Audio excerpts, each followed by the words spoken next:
सबसे पहले तो मैं अपनी संवेदनाएं प्रकट करना चाहूँगा उन परिवारों को जिन्होंने अपने बहादुर लोग खोए हैं और ये मुल्क का नुकसान है।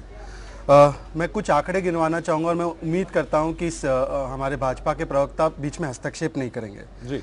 ये समस्या आजकल की नहीं है, ये बात मान्य है, कई सालों से चल रही है। 2011 में 183 लोग मारे गए थे कुल मिला के नक्सली हमलों की वजह से।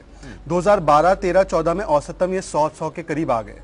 अब 2015 से जब से मोदी सरकार आई है, 15, 16, 17 में ये औसतम फिगर जो है 120, 207 पिछले साल, और इस महीने सिर्फ इस महीने एक महीने में 50 का आंकड़ा है। मार्च 11 को भी एक अटैक हुआ और आज भी कल भी एक अटैक हुआ, और अप्रैल तक सिर्फ 160 तक ये आंकड़ा बढ़ चुका है। मतलब बढ़त हो रही है। क्यों हो रही है?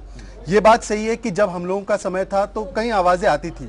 चिदम्बरम जी ने एक चीज कराई, उन्होंने वहां के लोकल डेवलपमेंट के लिए इंटीग्रेटेड एक्शन प्लान और बीआरजीएफ फंड के तहत 1000 करोड़ रुपए 82 ऐसे जिलों को दे दिया डेवलपमेंट के लिए। पर साथ ही साथ हमने कड़ा लॉ एंड ऑर्डर का रुख अपनाया। दंतेवाड़ा का हमला हुआ था, उसके बाद हम लोगों ने सीख ली थी, और उसके बाद आपको याद होगा आंध्र प्रदेश में हमारी सरकार आई थी वाईएसआर रेड्डी की। 2004 में आंध्र प्रदेश में पूरा नक्सली इलाका था। आप सुदेश जी सुनिए कैसे उसको रोका जा सकता है। वाईएसआर ने संकल्प लिया कि मैं इसको 2 साल में खत्म करूंगा, ग्रे हाउंड बनाई। ग्रे हाउंड ने 2 साल में इन लोगों को अपने कोने कोने से निकाल के खदेड़ के इसको खत्म किया, और साथ में हम लोगों की वहां पे सरकार थी, केंद्र से पैसा गया, और पैसा गया तो वहां पे डेवलपमेंट भी हुआ। आज आंध्र प्रदेश में मान लो कि पूरा नक्सली खत्म हो चुका है। पिछले साल भी हमने एनकाउंटर करके 21 लोगों को मरवाया नक्सलियों को। जहां पे हमारी राज्य सरकारें नहीं थी, छत्तीसगढ़ और झारखंड, वहां पे हमले लगातार हुए। आज ये जो हमले हुए हैं इसमें एसओपी का फेलियर हुआ है, जैसे बख्शी साहब ने बोला इंटेलिजेंस का फेलियर हुआ है। 100 लोग वहां पे हमारे जवान हैं, 300 लोग इकट्ठे हो रहे हैं, लोकल पुलिस कहां है?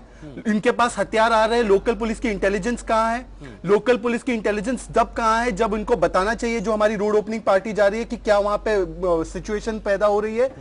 और तीसरी बात, आज तक 2 महीने हो गए sir, DG of CRPF has not been appointed. हमारी 3 लाख की सीआरपीएफ फोर्स 2 महीने से बिना हेड चल रही है। इसकी जिम्मेदारी किसकी है? वो ट्वीट करने वाले प्रधानमंत्री की नहीं है ये जिम्मेदारी। ट्वीट कर रहे हैं आप, प्रधानमंत्री डीजी सीआरपीएफ अपॉइंट नहीं कर रहे 2 महीने से जी। और सीआरपीएफ के पूर्व अध्यक्ष ने कहा है कि इस सीआरपीएफ को ट्रेनिंग देनी चाहिए। हमने इसकी पेशकश की थी, शुरुआत की थी, आपने सीआरपीएफ की ट्रेनिंग को बढ़ाई क्यों नहीं है? वो सिटिंग डक्स है वहां पे। आपकी लोकल पुलिस कहां है? हाँ। ये राम मोहन रिपोर्ट आई थी, उसके सारे जो चीजें हैं उसको आप इंप्लीमेंट क्यों नहीं